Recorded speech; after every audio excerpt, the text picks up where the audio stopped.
Naku, na-exclusive mo siya.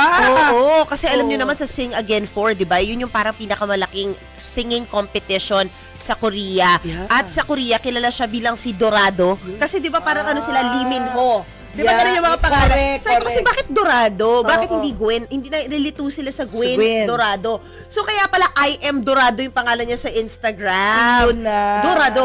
Ginagets Dorado. ko na. Dorado. Nagets ko na. Sabi ko, oh. Tapos Yun. nakakatuwa kasi nag-DM lang ako. Sabi ko, oh, tara magkamusta tayo, mag-coffee tayo. Tapos sabi ko, sige, feature na rin kita kasi, di ba? Yeah. It's a big feat. Yeah, yeah. And I've met her since she was 9 years old.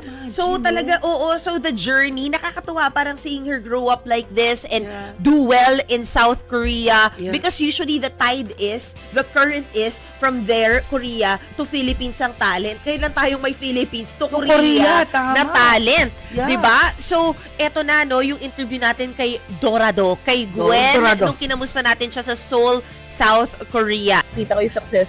Kasi I was like, oh my gosh, living vicariously through you. Thank What you has changed? Wow, a lot has changed in a span of 10 years. As in, grabe po training, and in a span of 6 months dahil nga sa Sing Again, ang dami pong nangyari, and pati yung Korean ko, it really talagang nag-improve.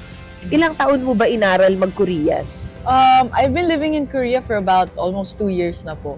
So, I've been learning Korean for 1.5 years. Kaso, it really skyrocketed yung strength ko in Korean when I joined Sing Again. Dahil yung environment ko lahat Korean po eh. Pati yung the whole broadcast, the whole show is just in Korean. So, I had no choice but to speak in their language. Why Korea? Yun, why Korea? Siguro 2 years ago, nung COVID-19, super naging famous yung mga K-dramas. Yes! Yeah, K-dramas. Dahil sa K-drama, ako din fan ako ng mga K-dramas.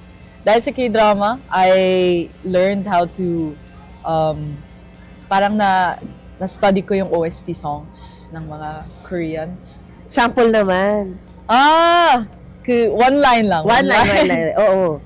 이렇게 love you, love you, love you. 사랑해.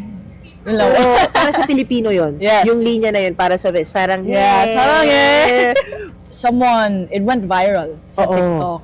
So, dahil doon, may naka-discover po sa akin na entertainment here in Korea, and they DM'd me saying na we want to get you as an artist. No! So yeah, at Sila first, Alex na yun? Yeah.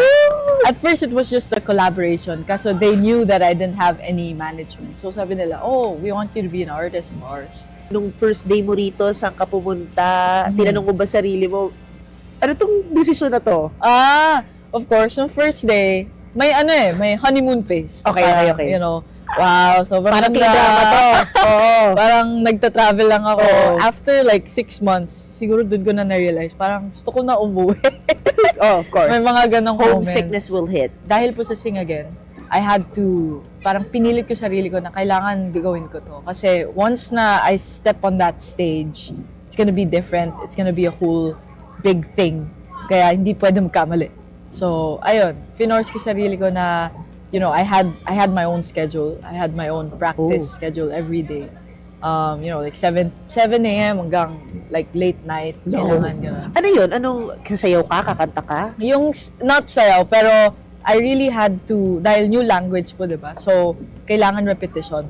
So, you can't just repeat a language or you can't learn a language if you just study it for a whole 4 hours or super long hours. So, hindi talaga, kumbaga, klase. Hindi lang siya klase. Immersion Hindi lang siya. Yeah, immersion po talaga siya. And I had to force myself in uncomfortable situations like meeting friends na speaking Korean ngayon.